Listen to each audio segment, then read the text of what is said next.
மூலநோய் உள்ளவர்கள் அவங்க வந்து மேக்ஸிமம் பழ வகைகளை அதிகமாக எடுத்துக்கணும். இரவு வந்து பழ வகைகளை சாப்பிடக்கூடிய பழக்கத்தை கொண்டு வந்துகிட்டே வரணும். அப்போ இப்போ இன்றைக்கி மார்க்கெட்டிங் பீப்புள் இருக்கிறவங்களாம் வெளியே போய் சாப்பிட்டு தான் ஆகணும். அப்போ அவங்க என்ன பண்ணிக்கலாம்னா, காலையில் உணவு போய் டிஃபன் சாப்பிட்றாங்க, இட்லி எடுத்துகிட்டு இட்லிக்கு வந்து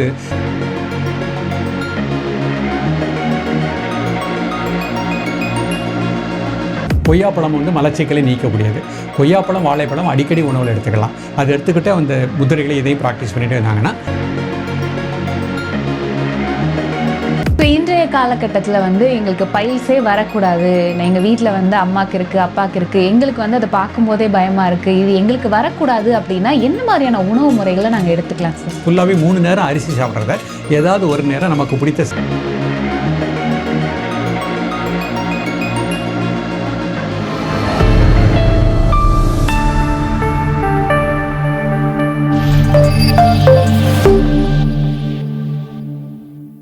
காஸ்மோ ஹெல்த் நேயர்களுக்கு வணக்கம். இன்னைக்கு நம்ம கூட யோக கலைமாமணி கிருஷ்ணன் பாலாஜி அவர்கள் இணைந்திருக்காங்க. தொடர்ந்து ஆரோக்கியம் குறித்த நம்முடைய சந்தேகங்களை அவர்கிட்ட கேட்கலாம்.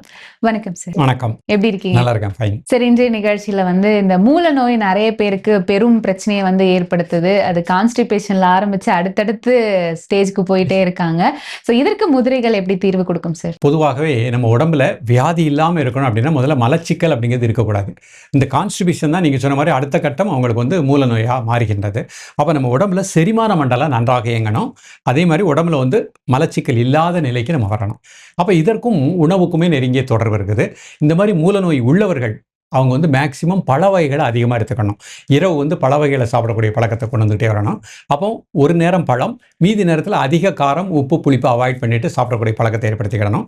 சரியான நேரத்தில் சாப்பிடக்கூடிய பழக்கத்தை ஏற்படுத்திக்கிடணும். இதை பண்ணிக்கொண்டு இன்றைக்கு கற்றுக் கொடுக்க முத்திரையை அவங்க ப்ராக்டிஸ் பண்ணிட்டோம். நிச்சயமாக நல்ல ரிசல்ட் கிடைக்கும். அடிக்கடி நான் கூறுவது, பயில் உள்ளவங்க மட்டும்தான் அந்த முத்திரை பண்ணணும்னு இல்லை. இன்றைக்கு நல்லா இருக்கிறாங்க, அவர்களும் இந்த முத்திரைகளை 2 நிமிடம் பண்ணால் ஃபியூச்சரில் அவங்களுக்கு அந்த மாதிரி பிரச்சனை வராது. நாம் எடுக்கக்கூடிய உணவில் சின்ன சின்ன கழிவுகள் இருந்தால் கூட அது ஆட்டோமேட்டிக்காக வெளியே போயிடும்.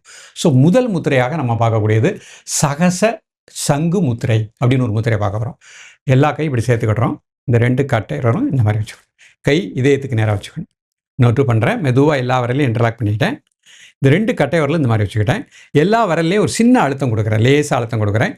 கண்ணை மூடிட்டு மெதுவாக inhale and exhale 3 times. Then normal breathing. எல்லா வரலையும் லேசாக ஒரு அழுத்தம். இந்த முதிரையில் 2 நிமிடம் முதல் 5 நிமிடங்கள். இப்போ ரொம்ப அதிகமாக பைல்ஸ் கம்ப்ளைண்ட் உள்ளவங்க, அதிலே பார்த்தா ரத்த மூலம் இருக்குது, அந்த மாதிரி உள்ளவங்கலாம் 5 நிமிடம் பண்ணிக்கலாம். ஜென்ரலாக உள்ளவங்க 2 மினிட்ஸ். காலையில், மதியம், மாலை 3 வேளையும் சாப்பிடுவதற்கு முன்பாக இந்த முத்திரை பண்ணிக்கணும். பண்ணாலே வெரி குட் ரிசல்ட் கிடைக்கும். அடுத்து ஒரு முத்திரை பார்க்க போகிறோம், ருத்ர முத்திரை. மாதிரி வச்சுக்கணும். நடுவிரல், சுண்டு விரல் தரையை நோக்கி வச்சுருக்கிறோம். இதில் நல்ல டீப் இன்ஹேல், டீப் எக்ஸேல். தென் நார்மல் பிரீத்திங்.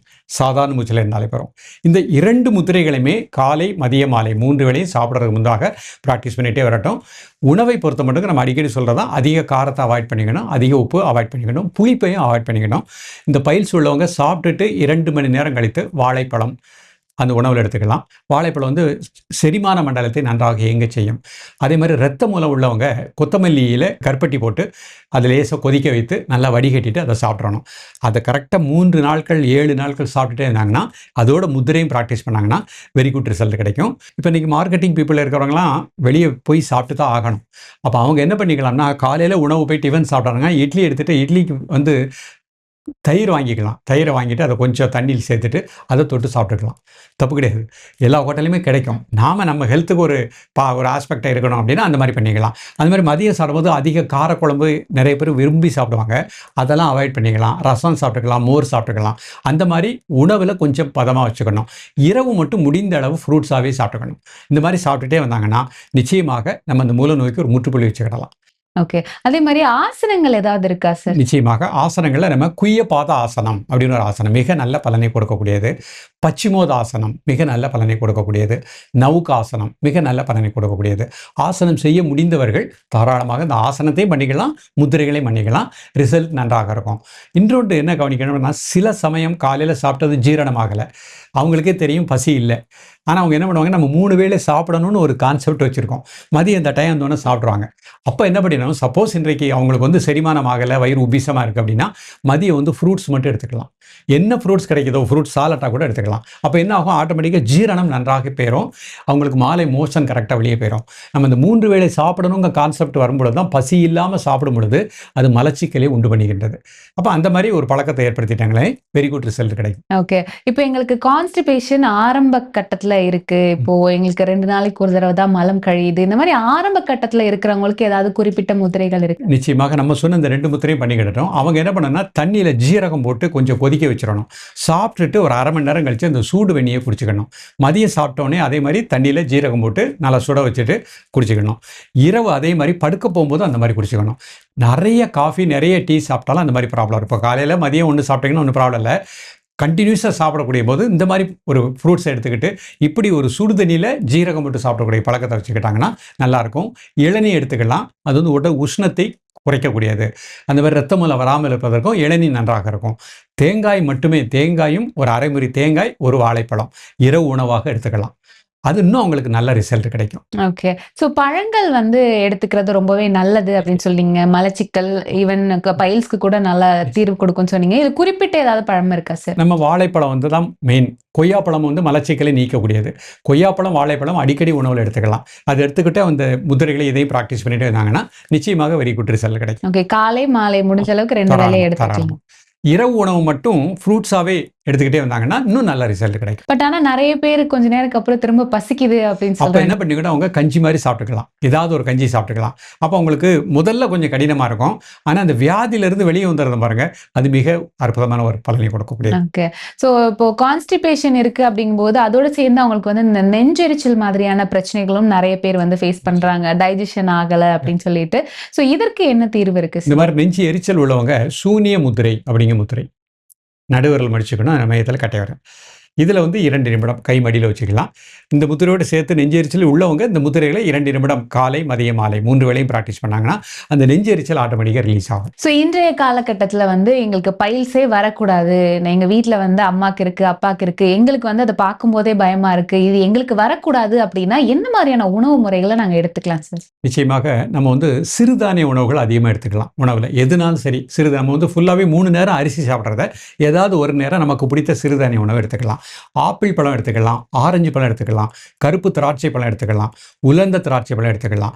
இந்த மாதிரி உணவுகளை அப்பப்போ நம்ம எடுத்துக்கொண்டு அதிகமாக சாதம் சாப்பிட்றத கொஞ்சம் குறைச்சி கொண்டு இந்த மாதிரி ஃப்ரூட்ஸையும் சாதத்தையும் நம்ம இது பாதி அந்த மாதிரி எடுத்துக்கிட்டோம் அப்படின்னாலும் வெரி குட் ரிசல்ட் கிடைக்கும்.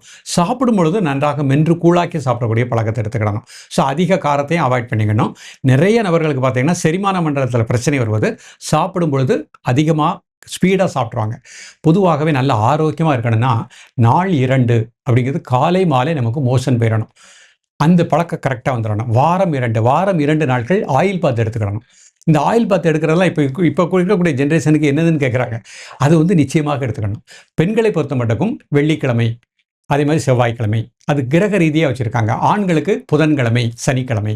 இந்த ஆயில் பாத் எடுத்துட்டாங்க அப்படின்னா நிச்சயமாக உடல் உஷ்ணம் கரெக்டாக இருக்கும். அப்போ உஷ்ணத்தினால நமக்கு பைல்ஸ் கம்ப்ளைண்ட் ஏற்படுவது அவாய்ட் பண்ணிடலாம்.